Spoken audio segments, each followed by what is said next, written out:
Poner esta cámara aquí.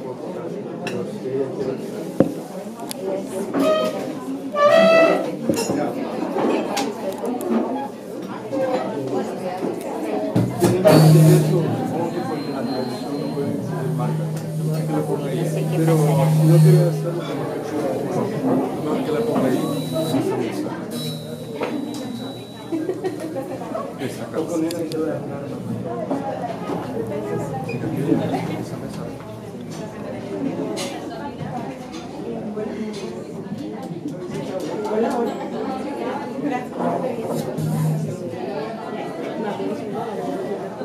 Muy buenas noches a todos y todas. Muchas gracias por atender a la invitación del día de hoy.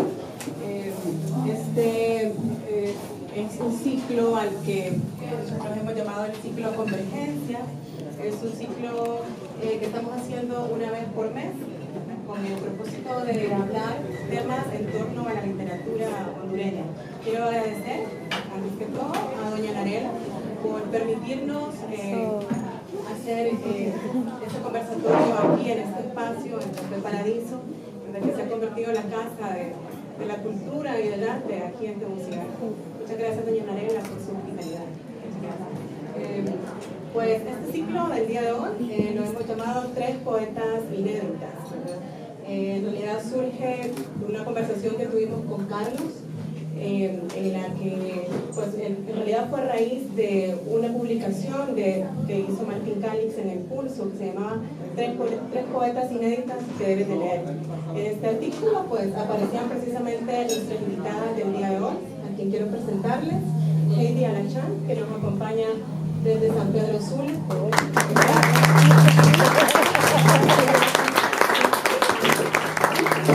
Ana Luna, de Tegucigalpa. No lo conoces. Sí, de veras.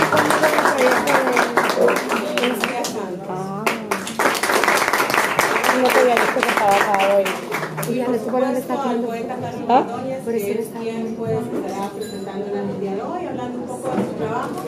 Y pues luego daremos paso a una lectura de parte de nuestras invitadas. Y pues luego iremos a la ronda de preguntas y participaciones de parte de ustedes.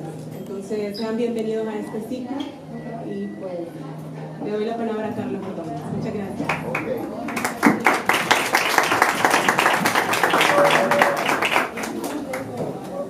Buenas noches, queridas amigas, queridos amigos. Qué contento estoy ver tan lleno Paradiso ante la presencia de tres jóvenes promisoras, brillantes, bellísimas e inéditas poetas. Se cree aún en la poesía, ¿no? Aún respiramos poesía, aún continúa siendo un acto de resistencia moral y espiritual en este país, y principalmente en una casa acogedora como esta, este paradiso, este jardín luminoso que siempre nos ha acogido con tanto cariño, con tantas presencias, con tantas tradiciones que se han ido formando a lo largo de tantas décadas de poesía y arte en general, ¿no?, de nuestro país. Ya lo dijo Linda, pero quiero repetirlo. Tengo unos 5 minutos de conocer a estas jóvenes con las que ya casi soy amigo, porque decía Rambo que los poetas reconocen el signo de su igualdad siempre que se encuentran en cualquier tiempo, en cualquier espacio. No tengo yo ningún mérito, en realidad soy uno de esos que llegan donde nadie lo llama. El mérito, en todo caso, está obviamente en la poesía de ellas, y como lo dijo ya Linda, en la publicación que con tanto esmero y con tanto cariño y con tanta seriedad ha hecho, bueno, seriedad no creo que sea una palabra que le gustaría a él, pero lo ha hecho Martín Calix. y con el apoyo obviamente de todo el equipo de Pulso, Oscar Estrada, que siempre ha sido un desordenador, agitador cultural y de conciencias en este país. Yo las leí en el Pulso y de inmediato lo primero que pensé fue, bueno, estas muchachas deberían de estar más difundidas, deben de estar publicadas con cierta urgencia. Este país está ávido de lecturas nuevas, de una generación que viene a refrescar también el panorama tan adormecido e inerte muchas veces de nuestro contexto. Traje un montón de anotaciones aquí que seguramente no sirven para nada y que seguramente costará atender y entender. Pero voy a hablar de las tres de una sola vez para no interrumpir la lectura, ¿no? A las tres les pedí que me enviaran alguna síntesis biográfica y creo haber percibido una cierta resistencia a ese tipo de presentaciones, ¿no? Tan solemnes, hipersolemnes, y eso ya da cuenta de una dinámica, de una estética, de una ética también. Voy a hablar primero sobre Lucía, sobre su...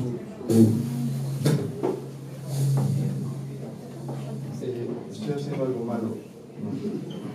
Suelo hacer cosas así, tal vez sea el sonido.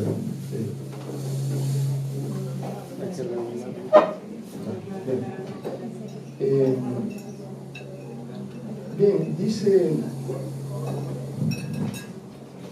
me metí en el Facebook de Lucía. Me llama la atención, puede ser que nos confunda las tres también, cada una reclamará sus dones, ¿no?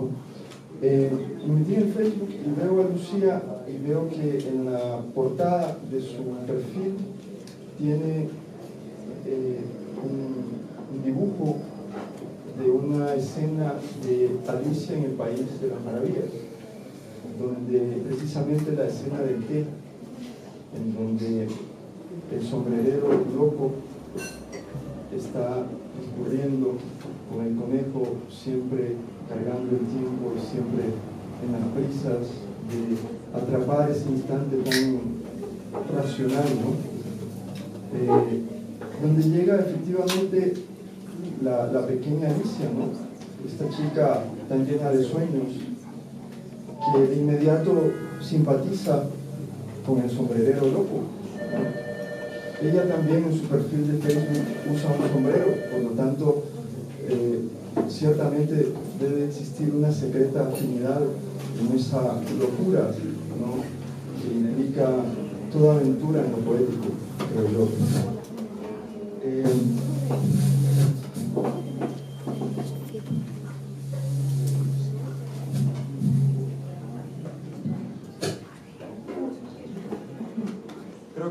Creo que se escucha ahora, mejor, ¿no? Sí.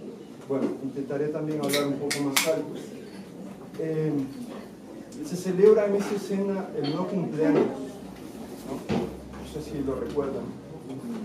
Y esto guarda muchas correspondencias con la poesía de Lucía, porque se trata de una voz que habla siempre desde el rumor, una voz que habla desde lo más íntimo, desde lo más interior. Ustedes verán que se trata de una poesía que habla de esas pequeñas cosas que quedan escondidas bajo un cenicero, en una habitación, en un lugar donde suelen habitar las pequeñas cosas simples, lo cotidiano. Ella dice, hoy no tengo sobre qué escribir, dice en algún texto.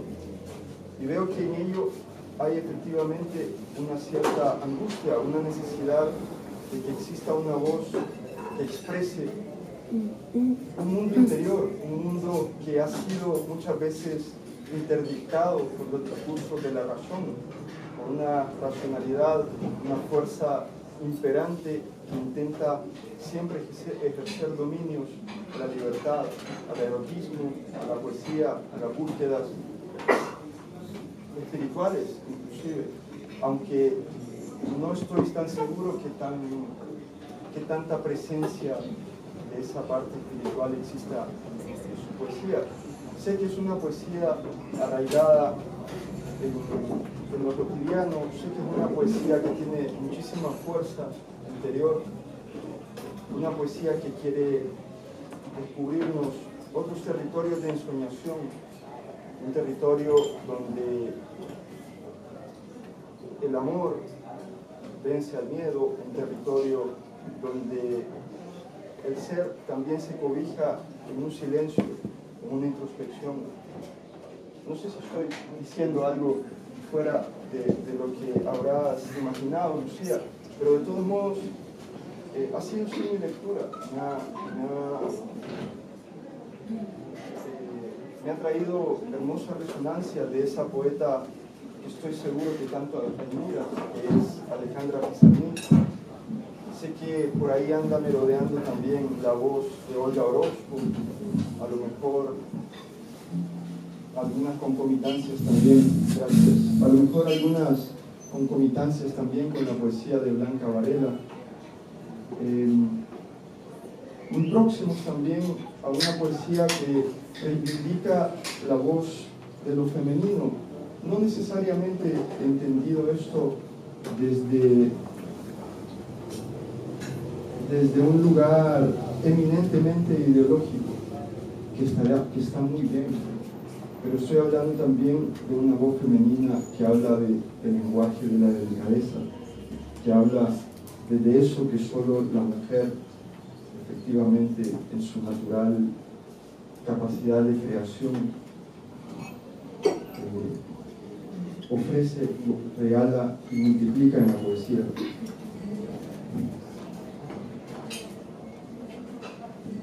Nunca aprendí a sonreír, reclama Lucía a veces, o reclama el sujeto poético, ¿no? Dice así, no, Lucía, nunca aprendí a sonreír. Lo cual, en realidad, es una contradicción en su poesía, pero es que eso es lo más hermoso. La poesía en realidad nace también de la contradicción. Porque como decía Miguel de Cervantes, aprender a sonreír es aprender a ser libres. Y creo que mucho de eso nos enseña la poesía de Lucía. Ana Lu. Es un hermoso seudónimo. Lu, ¿no?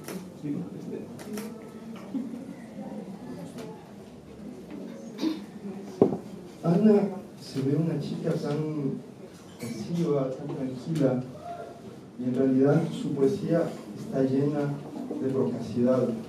Es un erotismo desbordado, es una poesía desteñida, es una poesía que busca romper tal vez con ciertas nociones que llevan a la mujer o al sujeto a la sumisión. Decía Roland Barthes en un libro muy interesante que se llama El placer del texto, que existían dos tipos de libros o de textos, el texto de placer y el texto de fruición. Generalmente en los textos de placer encontramos efectivamente un gusto, un deleite, vemos una película o leemos un libro en el que pasamos un rato agradable.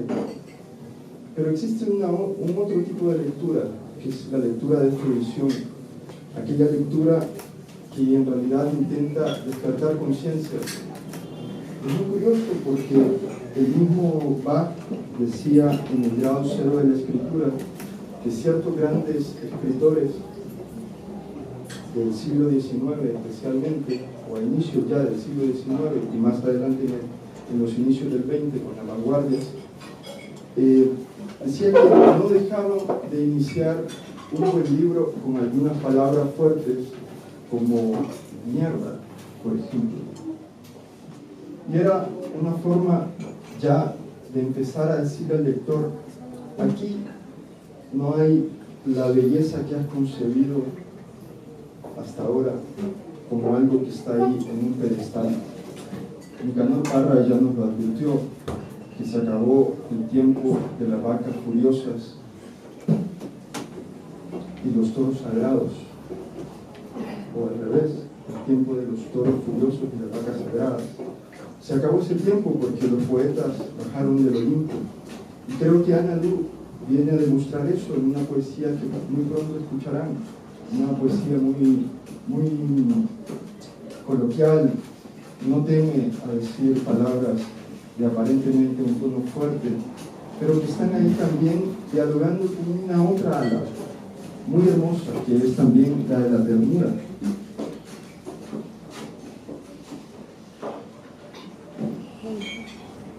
Además hay algo muy interesante en Ana Lu. Ella intenta siempre definir un sujeto poético que se define por lo que no es, un sujeto indefinible. Dice, soy medianoche y a veces noche completa. Soy sauce que se niega a llorar en los tiempos del hambre.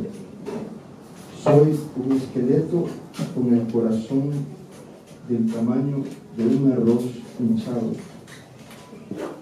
Y vean aquí donde gravitan esas dos formas, una más fuerte, más coloquial, pero como ella también lo rompe con una cierta ternura. Dice, tengo la habilidad de ser una hija de la gran puta en cuestión de segundos. Llevo a cuestas el dolor de mi madre al nacer. Efectivamente, vemos una voz que llama la atención, que hace tiritar nuestras conciencias para luego hacernos aterrizar en una lectura más íntima, más personal, más solidaria con un otro, en este caso su madre, pero perfectamente puede ser efectivamente el otro, la alteridad, ¿no?